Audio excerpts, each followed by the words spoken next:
Welcome to my channel Glory with Mathematics.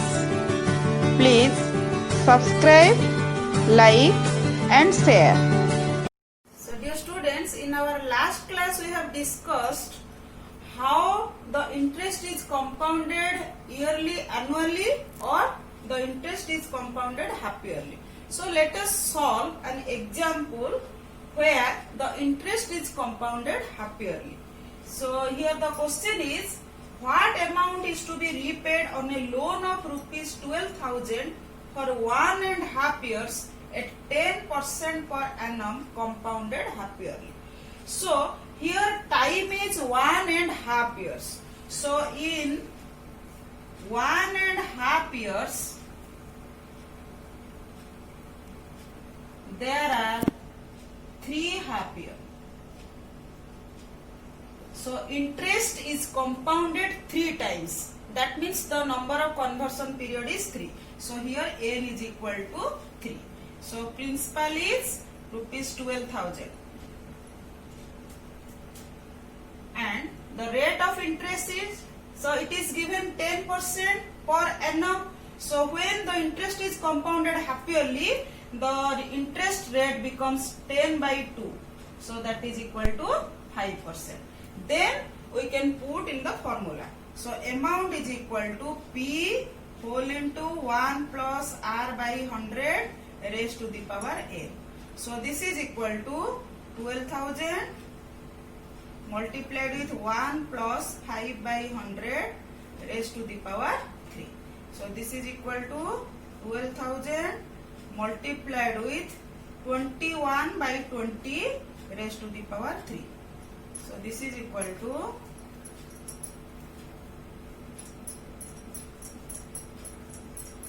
divided by 20q is 8,000. So this is equal to 12 multiplied with 21 multiplied with 21 divided by 8. So this becomes, if you will calculate this, so this becomes rupees 13,891.50. So this is the amount after 1.5 years if the interest is compounded half yearly. So in other way also you can solve it. So like this, here principal is 12,000, R is 5%, and the half year, there are 3 half years in 1.5 years. So we can solve it by taking the half year 3 times. So for first half year or first 6 months. So principal is 12,000, R is 5%. So what is the interest? That is 12,000 multiplied with 5 divided by 100. So this is equal to rupees 600. So what is the amount? So this is equal to 12,000 plus rupees 600 is equal to rupees 12,600. Again, this amount will be the principal for next 6 months, for second 6 months or second conversion period. So here principal is rupees 12,600 and rate of interest is same as 5%. So interest is equal to 12,600 multiplied with 5 divided by 100. So this is equal to rupees 630. So what is the amount after second 6 months? So this is equal to rupees 12,600 plus rupees 630. So this is equal to rupees 13,230. So this is the amount at the end of second 6 months. So this will be the principal for next 6 months. So for third 6 months. So principal is rupees 13,230 and R is equal to 5%. So interest is equal to 13,230 multiplied with 5 divided by 100. So this becomes rupees 661.50. So this is the interest. Again we have to find the amount. So this is equal to rupees 13,230 plus rupees 661.50. So this becomes 198.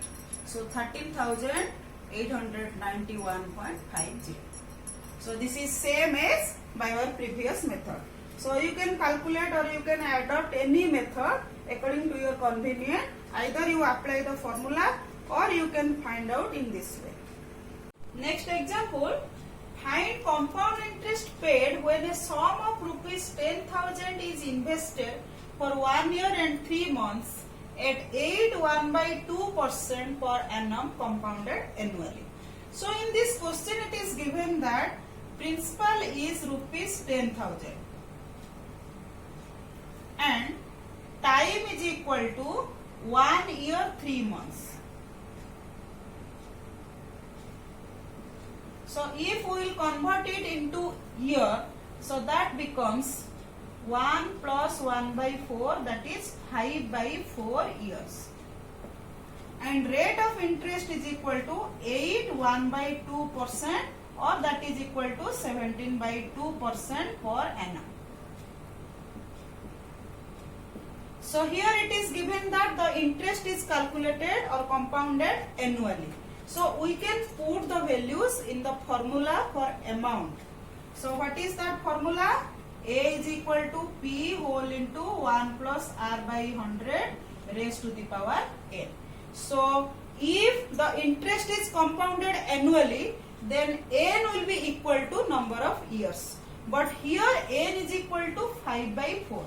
If we will put 5/4 here to calculate the amount, then it will be very difficult for us to calculate. So let us first calculate for first year, then for 3 months separately. So for first year, n is equal to 1. For first year, n is equal to 1. So what is our amount? Amount is equal to 10,000, principal is 10,000 whole into 1 plus 17/2/100 raised to the power 1. So this is equal to 10,000 multiplied with 1 plus 17/200. So this is equal to 10,000 multiplied with 217/200. So this is equal to 50 multiplied with 217. So this is equal to rupees 10,850. So this is the amount at the end of first year or at the end of 1 year. Then we shall calculate it for next 3 months. So for next 3 months, this amount will be the principal. So for next 3 months, principal is rupees 10,850. R is equal to 17/2 and T is equal to 1/4 year. It's 3 months is equal to 1/4 year. So if we will calculate for interest, that is 10,850 into 1/4 into 17/2 into 100. So if you will calculate this, so this will become rupees 230.56. So this is the interest after 3 months. Then what will be the amount? So amount is equal to rupees 10,850 plus rupees 230.56. So this is equal to rupees, this is 0, so 11,080.56.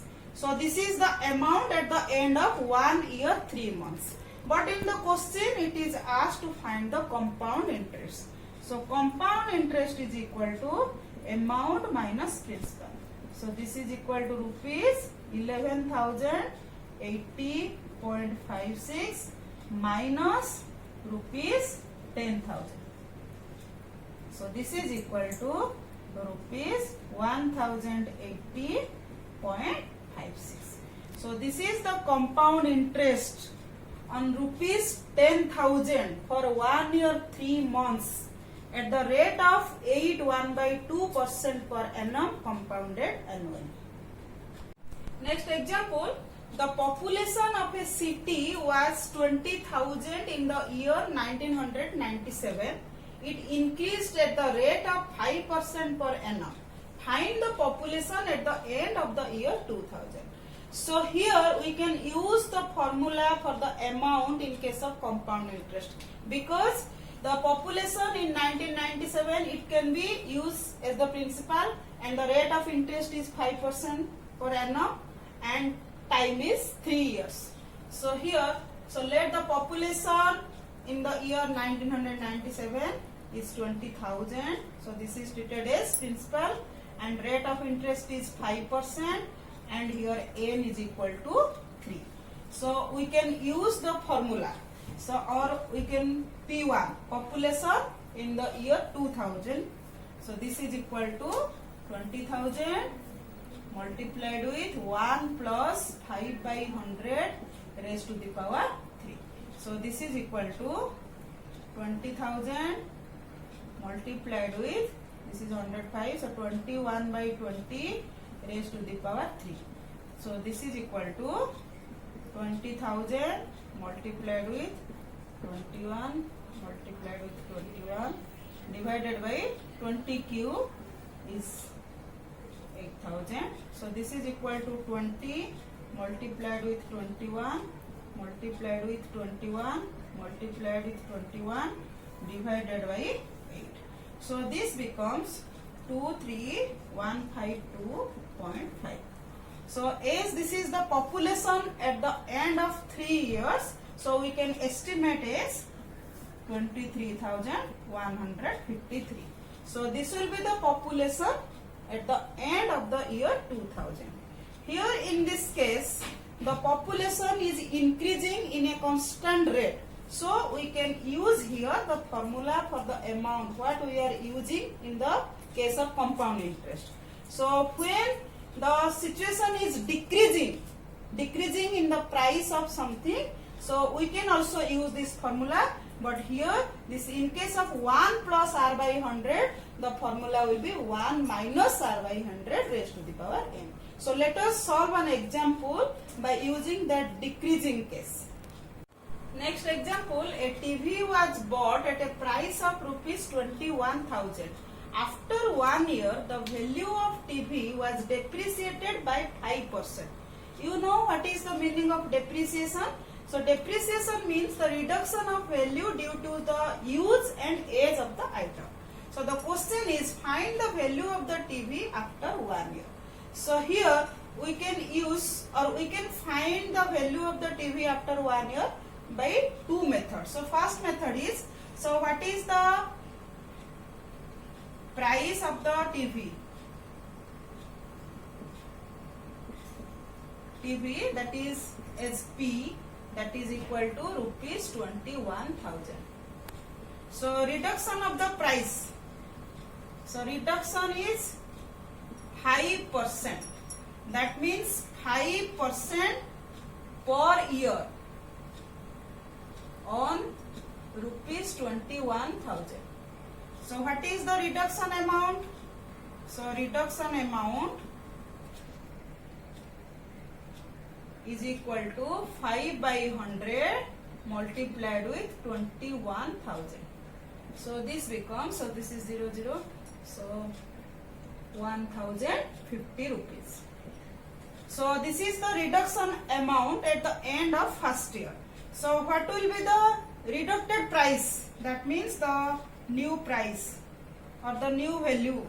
The value of the TV after 1 year will be rupees 21,000 minus rupees 1,050. So this is equal to rupees, that is 1,050, this is 20,000, so 19,950. So this is the price after 1 year due to reduction of 5%. So in another way also we can find it by using the formula, that is P amount is equal to P whole into 1 minus, decrease means 1 minus R by raised to the power n. So this is equal to 21,000 multiplied with 1 minus the decreasing amount is 5% raised to the power 1. So that is equal to rupees 21,000 multiplied with, this is 100 minus 5, this is 19 by 20. So this is equal to 21,000 multiplied with 19 by 20. So this becomes rupees 19,950 rupees. So by any method you can use to find the value. So in this way you can use the formula for compound interest and find the amount or compound interest or decreasing amount or increasing population etc. by using that formula.